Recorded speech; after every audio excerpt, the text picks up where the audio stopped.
So in our session on Sunday night, we talked about softening, and we've actually talked about that and used that language for the last couple of sessions. But on Sunday, we did a really deep practice around that. And then Monday morning, we were at the breakfast table, Mark and I, and he opened his phone and something very frustrating was happening on his phone, and he got a bit heightened and grouchy and was grouchy at his phone, saying something sharply. And I said, "Soften, honey." And then he said something else pretty roughly about the situation. And I said again, and he didn't seem to be paying any attention to me, "Soften, honey." And then he said, "But it just upsets me so much." So it was working. He was softening, but he was still frustrated. And that's what I want to talk about, that we can soften around things, but it doesn't necessarily make the thing go away. And softening around something, if we attach to the idea that that means that it's going to go away, we will be wasting the practice. Because the practice is not some magical thing to make something go away. The practice is to allow us to come closer to the thing that needs to be noticed, the thing that maybe needs our deeper attention. So I'm 4 sessions of chemotherapy in now. This is a chemotherapy that is known to cause people to lose their hair, but it's not a guarantee. Not everybody loses their hair.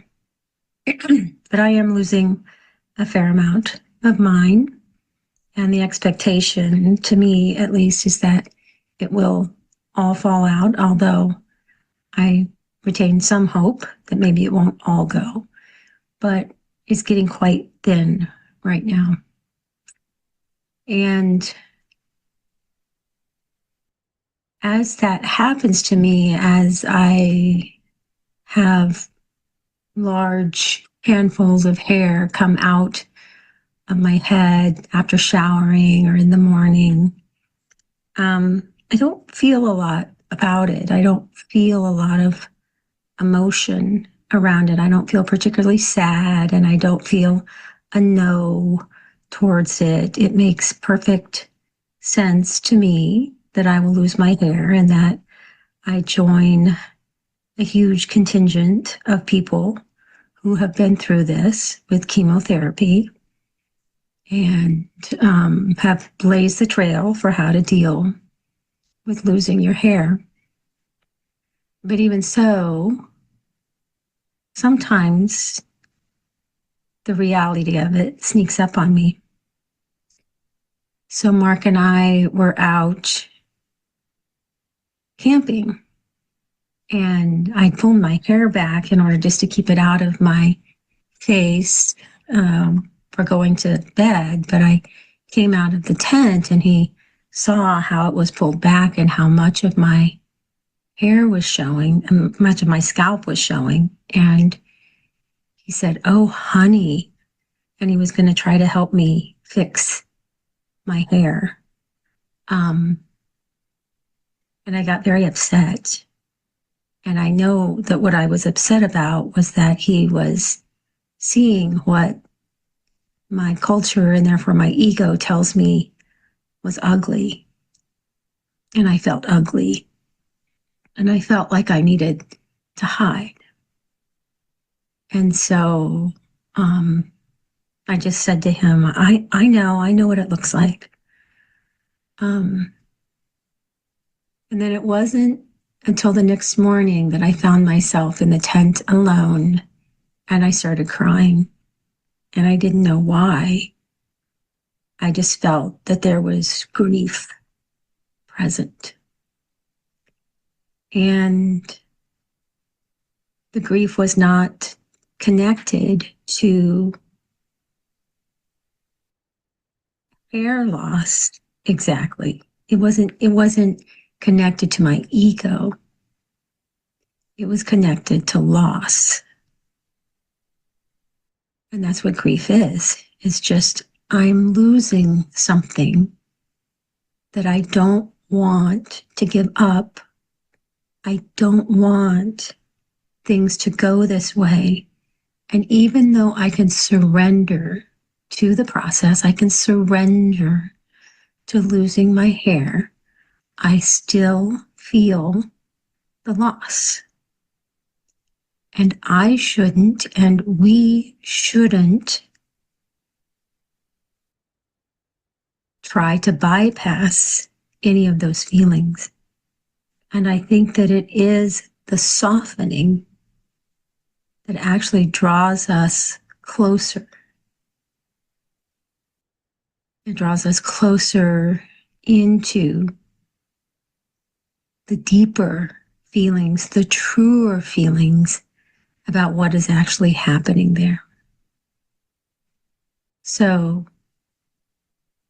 I have a lot of things to surrender right now, as do many of us.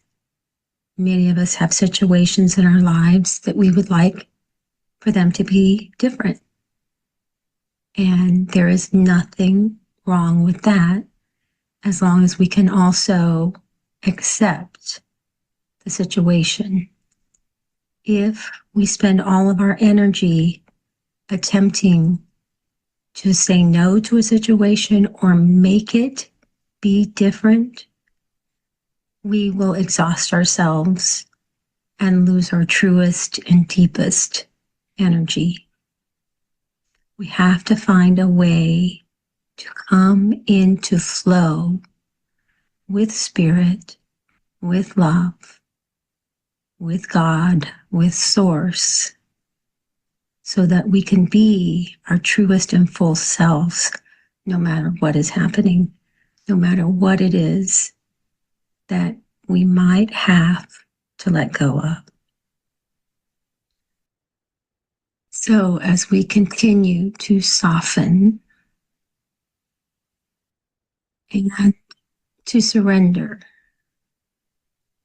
we come closer to ourselves, to love, and to our soul.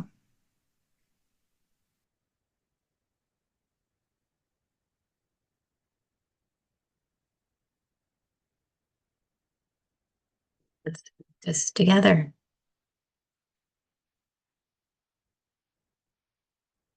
So let's all take a breath together. And as we let it out, let each of our hearts drop more fully into this moment.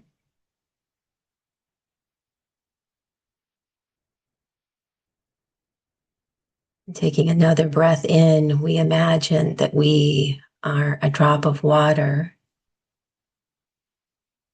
And with the out breath, we drop into the ocean.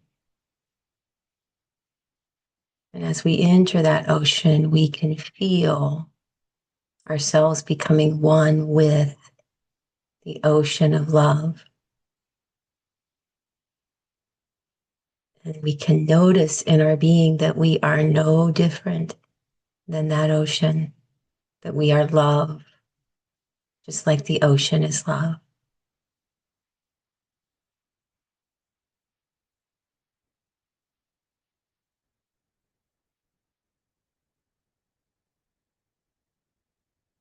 So I invite you now to drop into your own experience,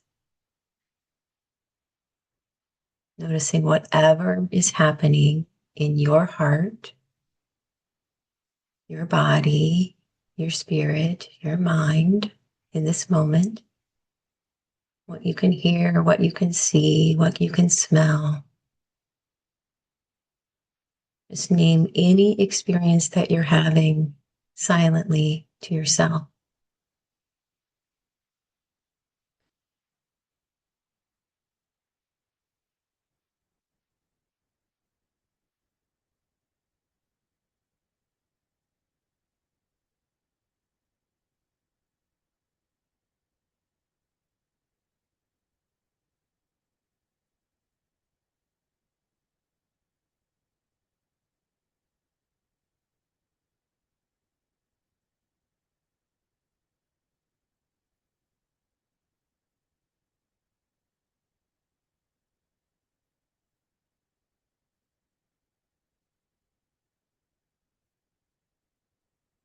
This is always our first step into presence. And as you do this practice, you will likely begin to notice yourself doing it naturally. As you're out and about during your day, you just notice what you're feeling, what you're thinking, what you're hearing. Don't ever discount this very simple first step into presence. And then we deepen this presence by noticing fully our body. This morning, it feels right to invite love into all parts of our body. So just letting love fill your feet.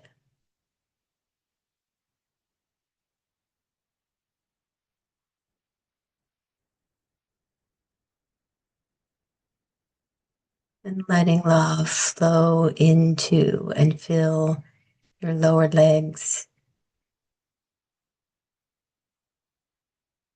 and your knees,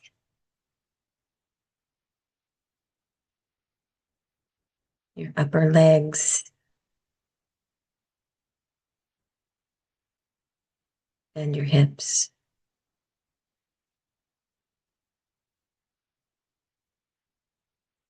And seeing if you have any experience or there's any effect as you imagine love filling your body. What happens in your legs, in your hips?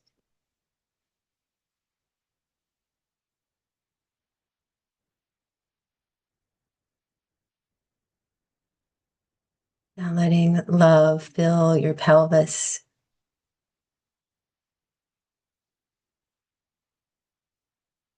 and your belly, the whole cavity of the belly containing all the organs.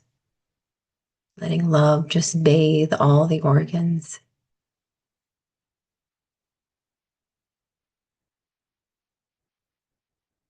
And then I'm inviting love into the chest.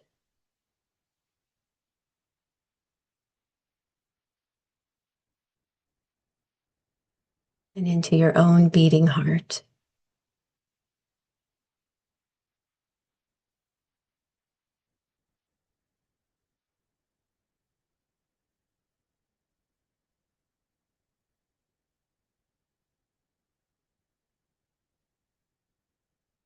Letting love fill your shoulders, your arms,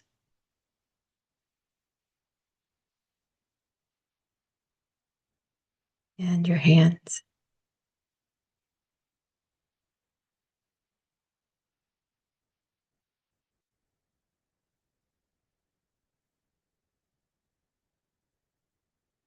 Bringing your awareness to your low back, beginning at the tailbone. Imagining love flowing up your spine and moving out to include your muscles, your ribs,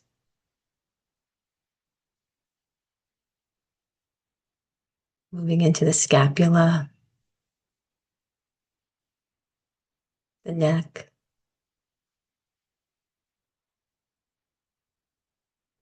the scalp, And then letting love come to rest on your face.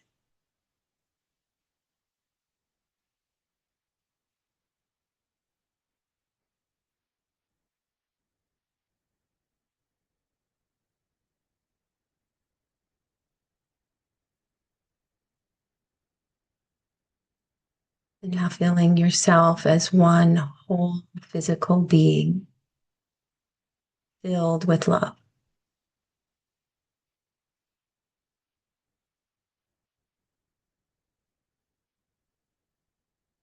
What's it like to be filled with love?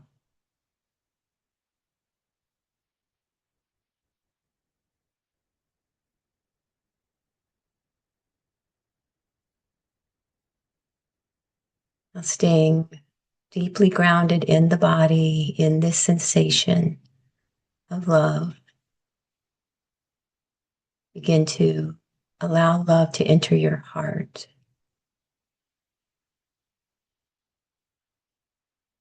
And if you imagine love flowing fully into your heart, just noticing how your heart responds. What does your heart do when your heart meets love?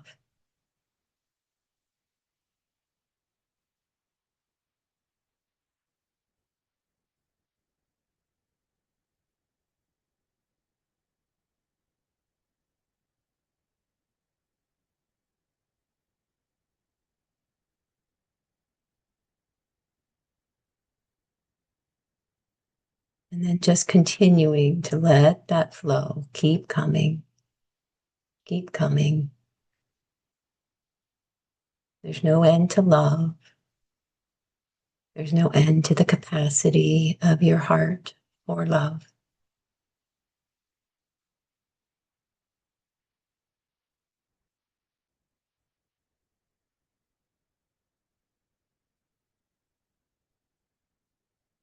Now noticing your spirit, the aliveness of yourself,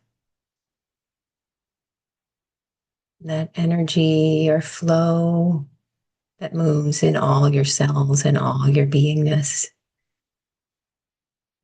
Let it interact with love. See what happens.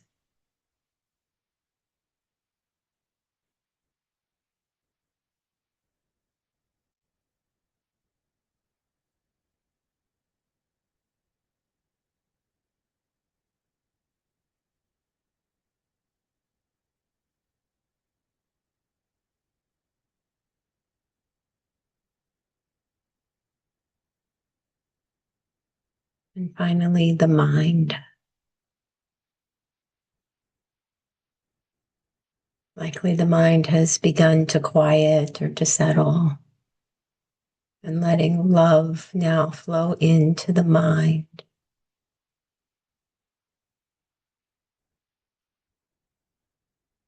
And simply noticing again how it affects the mind.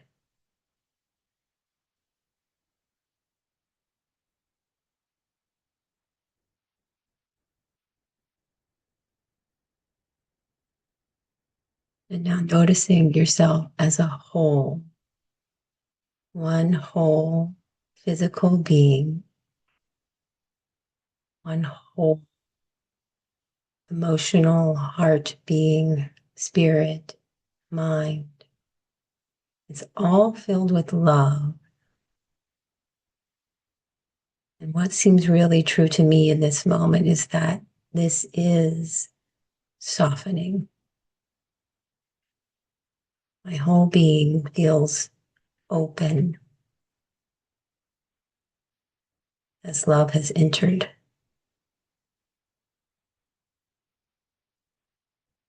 I feel better prepared to allow experiences in, no matter what they might be.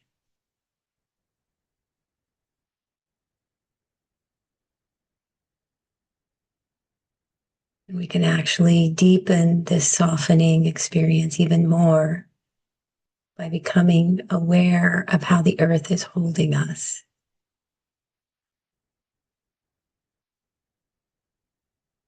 So, noticing the way the earth draws you into itself and allowing the earth to hold you, deeply relaxing yourself into the earth. You do not have to hold yourself. Just relax.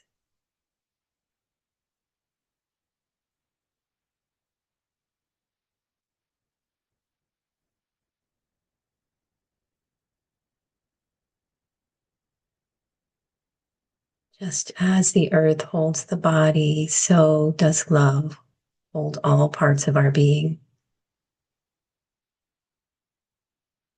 As you give all parts of yourself over to love and allow yourself to be filled with love, letting yourself relax even deeper.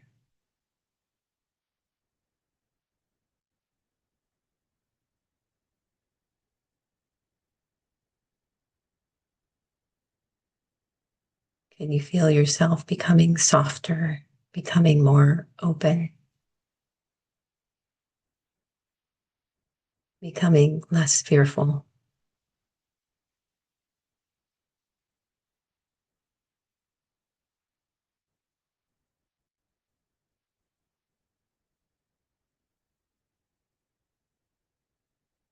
And now bringing your awareness to your breath.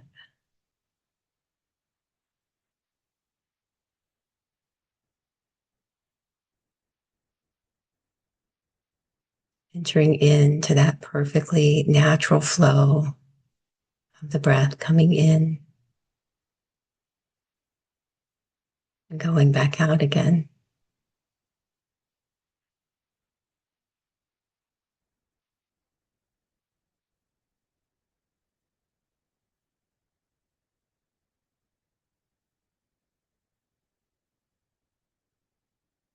Remaining grounded in your being, remaining held. Your body is breathing for you.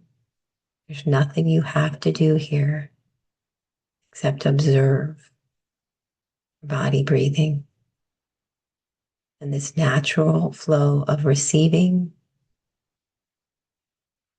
and letting go.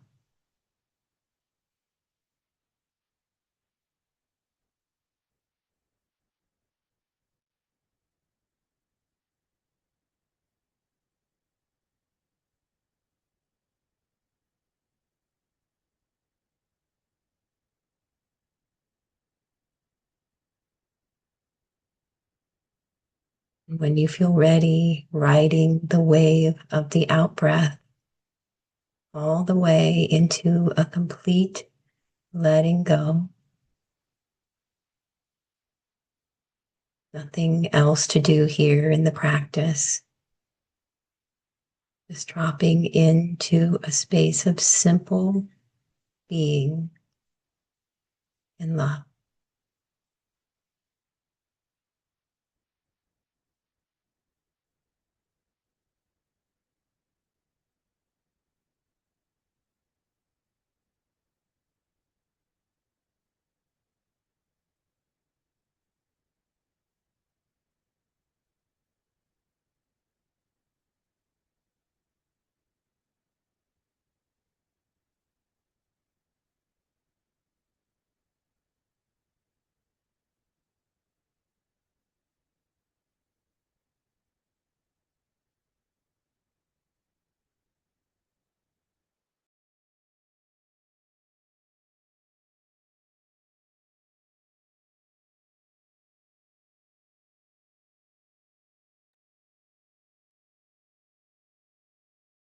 So if we can experience this simple beingness, we are experiencing our soul. Ego has fallen away. Usually things feel very quiet and simple. There are not a lot of thoughts. There's also not a lot of fireworks or excitement when we enter our soul. It's this calm, quiet space. And it's also a doorway, an opening into a universal soul where we are at one with everything. So, in this space, in this deep, deep softening of our being, we can enter into a oneness with all things.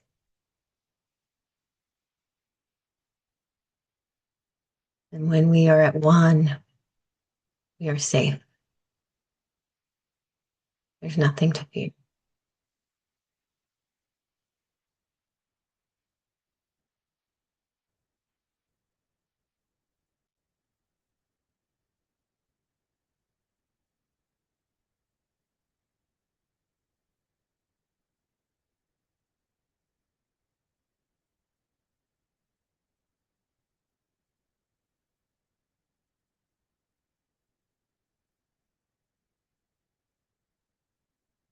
Thank you so much for practicing with me and supporting my own practice. I love you all.